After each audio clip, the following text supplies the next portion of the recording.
Hello and welcome. I'm Patrick Curtis, your host and chief monkey, and this is the Wall Street Oasis podcast. Join me as I talk to some of the community's most successful and inspirational members to gain valuable insight into different career paths and life in general. Let's get to it. In this episode, member M. Ledyard shares her path from working in corporate development at International Paper and moving up the ranks to her eventual transition to investment banking. In this first part of a two-part episode, Megan gives us a detailed look at her thought process of why she started in corp dev at such a large firm and how she continually got promoted. We also explore how she had to hustle to land an investment banking associate offer out of Booth since she was in the night program. Enjoy.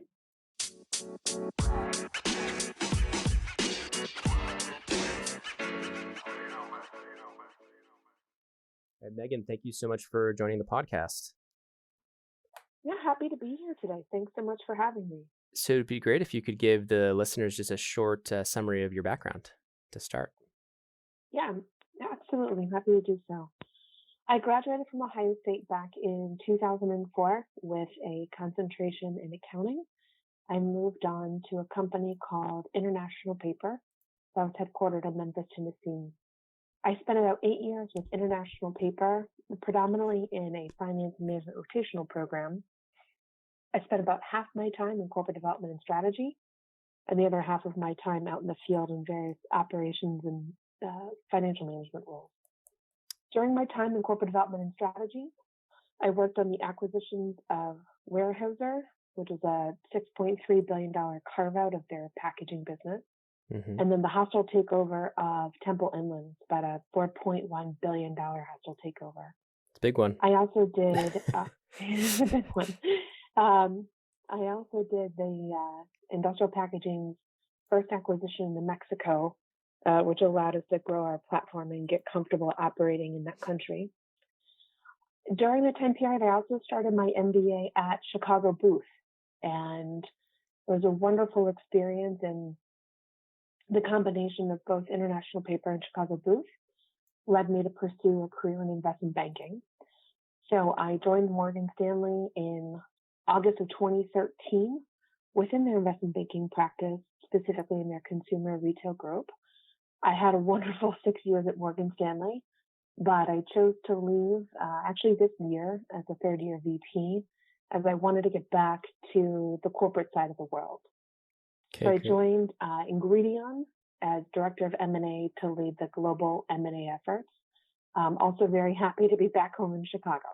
And can you give me a little background in terms of what does Ingredion do? Or what absolutely. Yeah, it's actually the smallest company I've ever worked for, and I did that by strategy. It's a $6 to $7 billion revenue business globally. Actually, most of the revenues are earned outside of the U.S., and it focuses on ingredients, starches, and sweeteners for most of your major food and beverage companies. Okay, cool. Including pharmaceuticals and some household and personal care businesses. Very cool. Well, thank you for that quick rundown. There's a lot to unpack here. But I think maybe let's start all the way, not all the way back, but all the way back at Ohio State, I guess.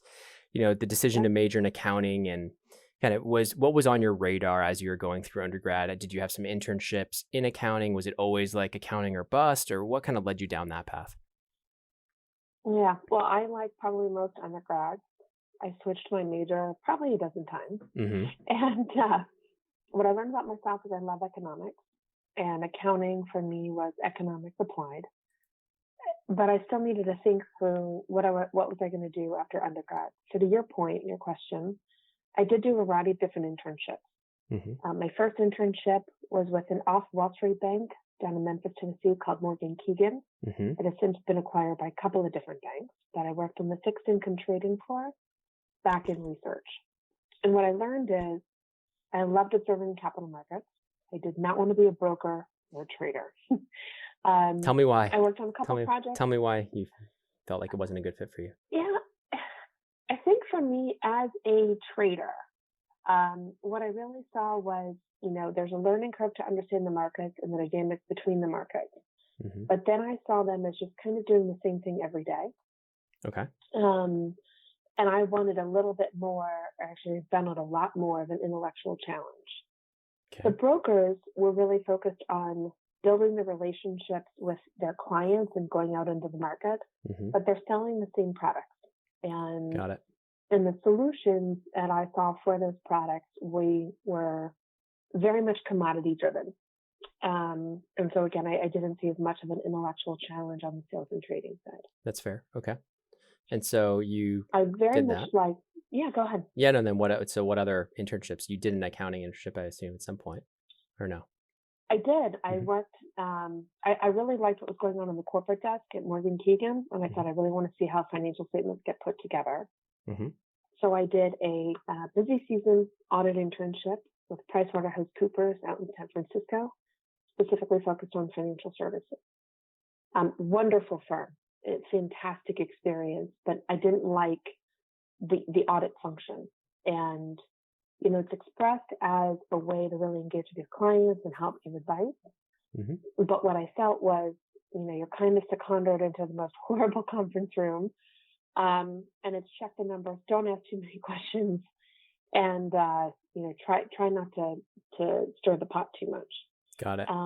Did you feel really like it was, work? yeah, you were checking it. Did you feel like it just wasn't allowing you, again, similar type of thing? You're kind of an entry level intern role. You're getting a taste of it, but it's super repetitive. Is that what the feeling was? Very repetitive. Yeah. Yeah. And the partners were phenomenal. Doors are open. You could come in and ask questions about what they do, and seeing what goes on at a part level could be really interesting. But the 10 to 15 years to make partner, I just kind of felt was not my cup of tea. Okay, so that's what, your junior year or your sophomore year internship? Yeah, it was a junior going into senior year, correct. And so did you feel lost a little bit? Like, what am I going to do? Or did you have an offer coming out of your junior year internship to join PwC, and you're like, I can't do this? Or what was the kind of the thought process? Maybe I couldn't do it. And I think also I was really excited about San Francisco, but then I was also got very homesick when I was out there. So I was born and raised broadly in the Midwest. And so coming back to Ohio State, I was like, okay, I'm going to interview for everything. Got it. And that allowed me to really understand what different kind of jobs are out there. There's different kind of accounting jobs that are out there. Accounting students from Ohio State, while it is not a finance school, it does not feed into investment banking. It does have a very strong accounting program. So it did attract a lot of employers from that perspective. And so were you mostly just doing interviews with like the big four, or you were branching out to smaller companies as well, or just everything? I opened up everything. Okay. So my dad had worked in business.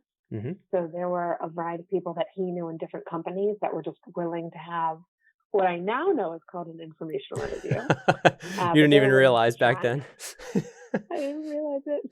That's funny. And then there's a variety of different companies that came on campus to Ohio State for interviews. So if it's something that even sounded even the least bit interesting to me, I applied for it. And, I was fortunate enough to do lots of interviews that spring. Okay, and then what made One of the things that I found out. Sorry, go ahead. Yeah, go ahead. No, I was just gonna say, so what kind of directed you towards international paper? I had figured out during that spring semester, I was taking called a senior seminar course in accounting, and it focused on, companies that had merged and how did the financial statements change. I've always looked at accounting and financial statements. I love the story that it tells, the numbers. And I thought, this is it. I want to work in and around whatever this is, because it can be very telling. And I realized in class, I could see through it really quickly where a lot of my peers, it didn't make sense to them. So in sharing that with international paper and that, I wanted to have a career in M&A, they were excited. They said, oh, that's great. We just bought this private company, Box USA, Okay. So it was perfect because they had somewhere for you to work right away. It was like, okay, yeah, this is perfect. We can know where to put you. You had actually some direction, which for an undergrad is pretty impressive. Doing the internships really helped. I started to learn a lot about what I didn't like. Mm-hmm. And, the self-knowledge and self-awareness of I like numbers and I like problem solving Mm-hmm. was also very helpful. And I think at the end, that's something that's carried with me. You have to be honest in the interview. And there's a balance of being honest. But when I say honest, you have to be true to yourself.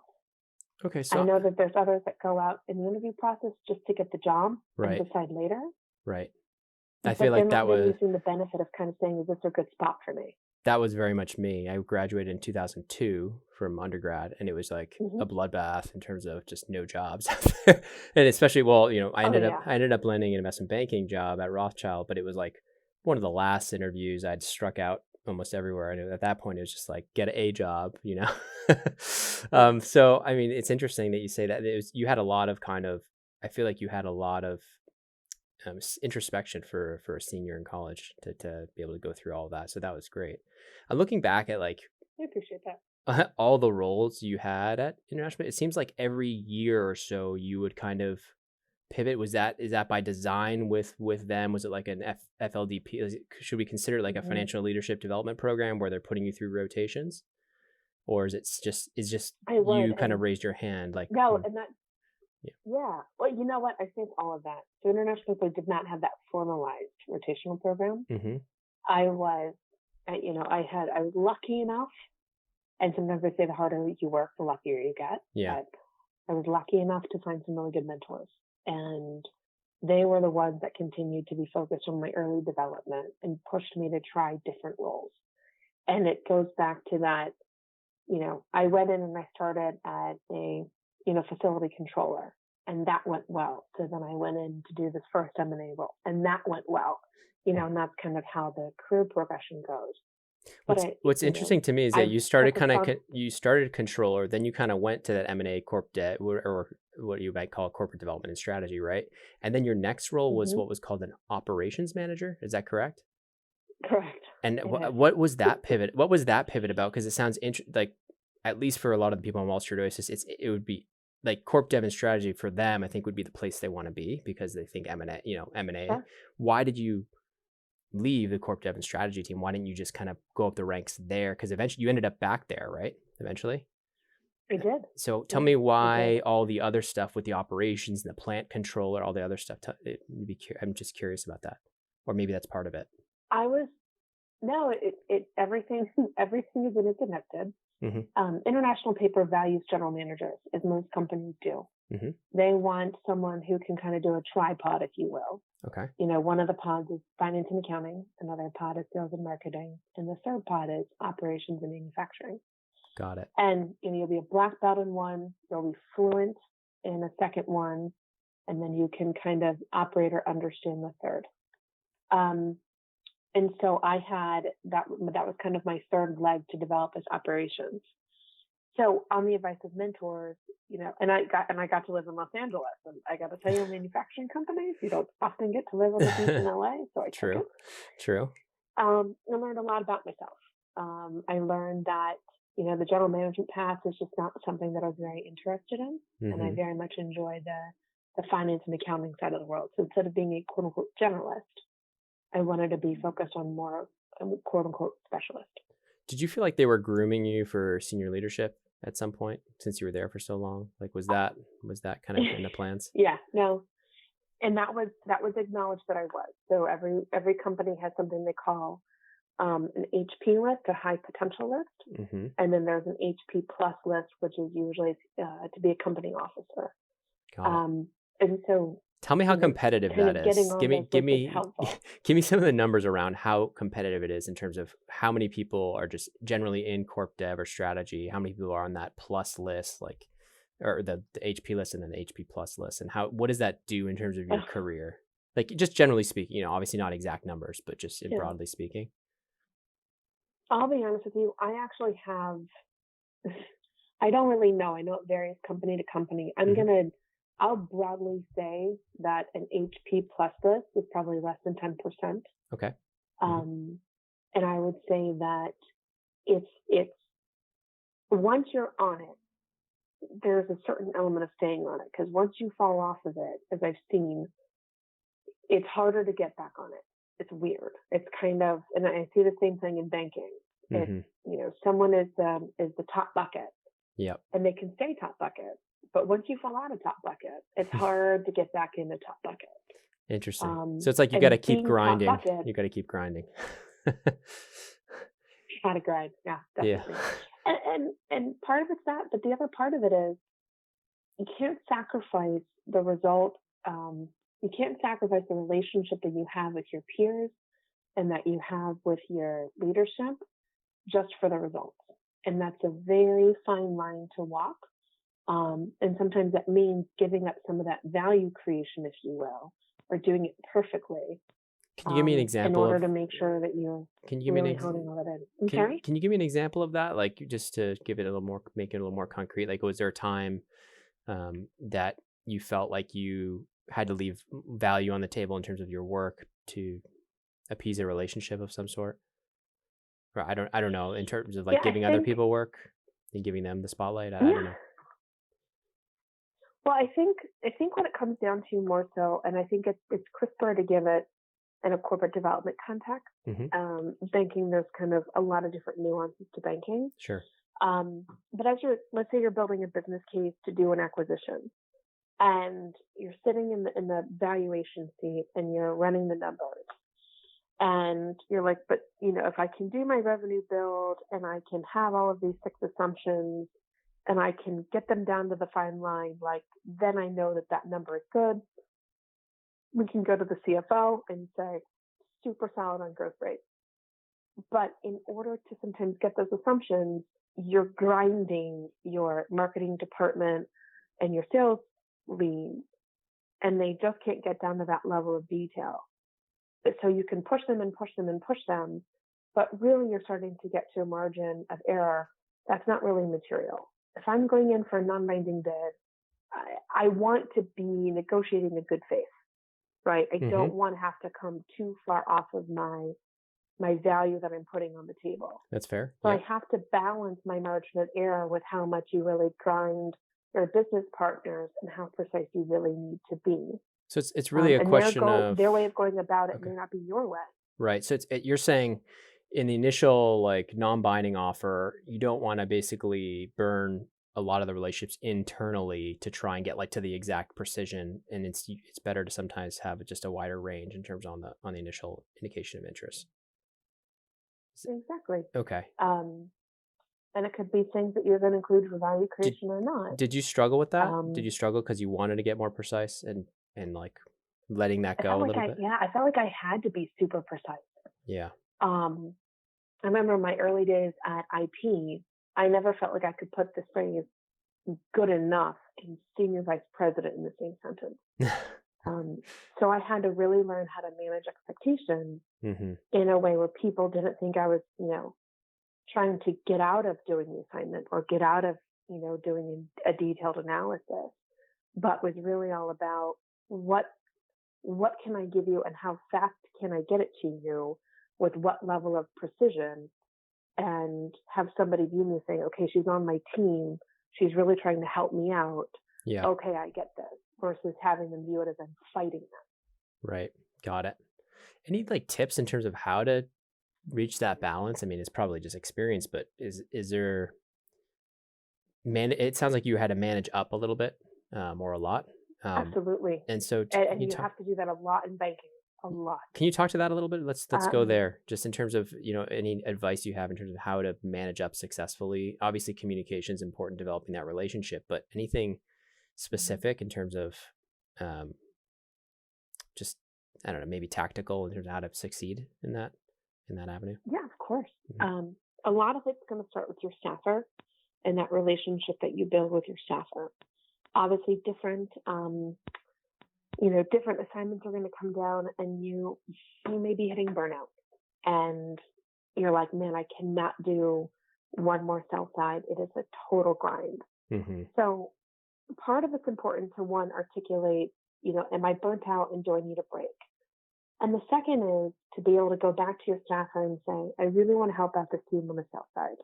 I currently have X, Y, Z on my plate, and I don't want to shortchange them on that project.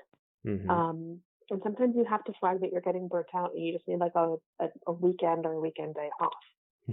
But if you, What a request. A I whole know. weekend? Come on.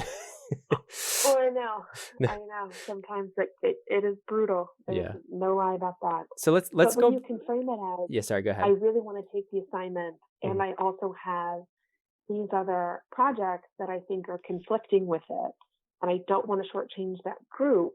Right. Can we move something around, or can I pass on this one and I'll take the next one? Right. Because I've been a staffer. It is a horrendous job. Yeah. And I don't know what's going on with everyone's deal. So I do rely on that analyst or that associate to tell me, hey, this is what's going on. And I will also tell you, we know, not as like a scary thing, but like it's known who tries to back off on work. Yeah. So you have to be even the analysts know. articulate. Even the analysts know. I know in my class it was very obvious who was who was just getting out of work all the time and versus who was really taking the brunt of it. Yeah, exactly. Yeah. So I guess going back to your story, so you're at an international paper for a good 7+ years, almost 8 years. Did you feel like you were going to be a lifer at one point at this one company? I had no intention of leaving. I did my MBA at Chicago booth in the evening weekend program because I wanted to accelerate my career, and I had been in corporate development strategy in the business group, and I wanted to make it to the global team and do that, have that be my career. And I did that on the council of the gentleman who was running the global team at that time. And, I made the career switch because I looked at the path forward in my conversations with him, and I wasn't going to have the M&A career that I wanted to have at International Paper. In terms of just they weren't going to be as acquisitive as you thought, or just other reasons because you weren't going to get the frontline exposure. I think part of it, they weren't going to be as acquisitive after we did the hostile takeover of Temple Inland, and then they've continued to do deals. But when you think about corporates, the corporate development M&A function is very different than when you think about in a bank, and specifically in a corporation. If you're not bringing in revenue, you're a cost center. So you need to keep your teams pretty lean, and that is completely understandable. So while he typically had a 3-person team after the 2009 recession, and then getting the Temple Inland deal done, down a person, he decided that he was not going to go back to a full team. He was going to keep it as himself and then one of his directors, just to keep his costs low. So you felt like the opportunity while you were getting that MBA, that opportunity to kind of go back almost vanished or became much less attractive in terms of became much less attractive because there was certainly a need for that kind of role sorting through the businesses. But as I looked at what the finance career option was looking like internally, it just was not attractive to me. And like I said very early on, I need an intellectual challenge. So when did and M&A provides that for me? When was banking on the radar? Was it something you had known when you were at International Paper or IP? Had you thought about it in the prior 7 years in investment banking? Was it on the radar at all, or did it take the MBA to kind of put it on your radar? Obviously I worked with a lot of bankers when I was at International Paper, and I partially understood what they did. But what I couldn't figure out from your bankers was, what do you do when you're not running a spreadsheet? What do you do when you're not putting PowerPoints together? I didn't quite understand it. Nothing. And I so enjoyed. It's just PowerPoint and Excel. No, just kidding. No, if you're at the VP level, you're doing a lot more. You're doing a lot more. You're doing actual business dev, right? But sorry, go ahead. So you had a summer associate position at a bulge bracket. I did. That gave you a little bit of a taste. Tell me about that summer. That summer for me, it was summer of 2012. So from a deal flow perspective, it was actually pretty quiet. And when I was recruiting for internships, again, I had to do it on my own because I was not part of the full-time program. I only looked at M&A boutiques and in M&A groups within the bulge bracket firms. So I landed in the M&A department at a bulge bracket firm, and they were fantastic. Was that tough to land? But Was that that summer associate position, given you were in the night program, you weren't full-time MBA? Was it tough, or did you feel like there was some support, or you were just a natural networker? How did you kind of get those interviews or onto that cycle? yeah, no, that's totally fair. Part of the way I got onto that was one, the relationships I'd made with bankers when I was at International Paper, Fair. Okay. and hmm was kind of going through that process and chatting with them about what they did and if this would make sense. And then two, the career services team at Chicago booth is actually very helpful to me in helping me understand what the recruiting process would look like. Okay. And while I couldn't have access to all the on-campus events, they were very constructive in saying, if you want to do this the right way, and it kind of goes back to being very vigilant about actions and words and communication and kind of making sure you keep on the up and up with everything. hmm I tried to make sure I understood the rules Right. for the recruiting for the full-time students so I could abide by them. Meaning, if a bank was hosting an event on campus, that was for the full-time students. But if they invited me to the drinks event after, I would go to that. Got And it. a lot of the full-time students and the bankers picked up on this, said, we didn't see you on campus. And I had to explain that was against the rules for me, but I was, delighted to come in and have this conversation with them. And then they also realized how long I had to drive to get there.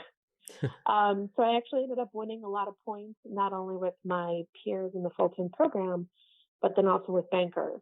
Because I knew How what I long did wanted you to how do. long did you have to drive? Why were you driving so far? If you were in the night? I was Oh, working, I was the control at a facility outside of Chicago. oh my So gosh. I was driving an hour and a half one way to get to downtown Chicago. Nice. So like an hour and a half cocktail hour. Yep. To then turn around and drive home and get up and go to work the next day. It worked. Um, Okay. it ended up working out pretty well. Okay. But when the bank saw that I was following the rules and I was taking upon myself to do it the right way, and even though it was the amount of commitment that I had hmm in order to do it, it certainly won me a lot of brownie points. And then, in addition to that, I also made some trips to New York on my own. Again, kind of networking through the booth network. Okay. But I took myself out there and tried to have the coffee chats. And again, I think that spoke volumes to the bankers to say she's really committed to this. Right. And having Chicago with my resume helps tremendously. Yep. Having corporate development and international paper helps tremendously. Yep. So a lot of different avenues, a lot of different things that I did. That makes sense. Yeah. I mean, it doesn't surprise me that you made it. It's a little bit more non-traditional, right? So I wanted to hear how you navigated that, and it makes total sense what you did. In terms of so that summer, was it something where they wanted you to come back and you said no? Was it something where they didn't give you an offer and you were kind of stuck going kind of like from ground zero? Yeah, it was in between. It was more of the latter. So August of 2012 was the first summer the bulge brackets had done this, we're putting you on hold situation. So the hold. They had the dreaded hold. Yeah, they hired. Pardon? The dreaded hold situation where you're kind of like waiting in limbo. Yeah. It was the dreaded hold situation. Yeah. So the upside for me was, the background is they hired 6 summer associates for the M&A department. 2 received full-time offers. I was put on hold, and the other 3 guys got a flat no. And that's a horrible yield for a bank. Yeah. That's bad. And so what had happened across Wall Street for the summer of 2012, again, everyone's trying to figure out how to hire coming out of the recession, is banks across the street underhired. Yep. So what I knew very quickly was there's going to be the horse trading between the middle of August and call it end of September, when those with offers are trying to trade up, those who didn't get offers are trying to find a new offer, so on and so forth. Given I had to do this completely on my own before, I knew exactly what I was getting into. And none of the MBA programs really get into the middle of this. It's just really student to firm directly. Yep. And the other benefit that I had was my global head of corporate development, tracked along with me. I let him know that I was leaving and why, and we had a long conversation about it. He said, let me know how it can be helpful. So because I was a non-traditional student, many banks wouldn't speak to me. But now that I had the introduction from a gentleman who'd been doing deal making for 35 years Right. and said, she worked for me, she's great, you should talk to her. Along with, I had an offer on hold from sitting, and, you know, people can call them and figure that out. I had a lot of opportunities in the fall. I had a very robust fall recruiting season. Great. And so how many places do you think you interviewed with during that fall? Like 5, 6? So I had my spreadsheet going, Yep. as we all do. Yep. At one point, I had 17 tabs, one for each bank Jeez. in each office. So, you know, Morgan Stanley in New York, Morgan Stanley Chicago, Goldman New York, Goldman Chicago, so on and so forth. And what did you keep in those tabs out of terms curiosity? Like just contacts, notes, different groups, stuff like that? Or Yeah, exactly. It was my way to stay organized. So I would keep track of each person I talked to, high level what we talked about, and then if there was going to be an opportunity to circle back with them or not. And it also kind of helped me remind me of my next to-dos with each one of those firms. Great. Without being crass, going through recruiting season on my own like that, with as many openings as I had, it felt like I was dating 6 people at the same time. It's like I had to keep everything straight. Yeah, no, I'm sure. You're like in an interview, you forget what bank you're interviewing at, or you're like, remember I talked to Bob, and they're like, who? Who? They're like, Wrong who? bank. Wrong bank, yeah. I actually showed up to the wrong bank for an interview. I was supposed to go to them in the afternoon, and I showed up there in the morning. Awesome. Yeah, I made a very quick change. Yeah, that's funny. And thanks to you, my listeners at Wall Street Oasis. If you have any suggestions whatsoever, please don't hesitate to send them my way, patrick@wallstreetoasis.com. Until next time.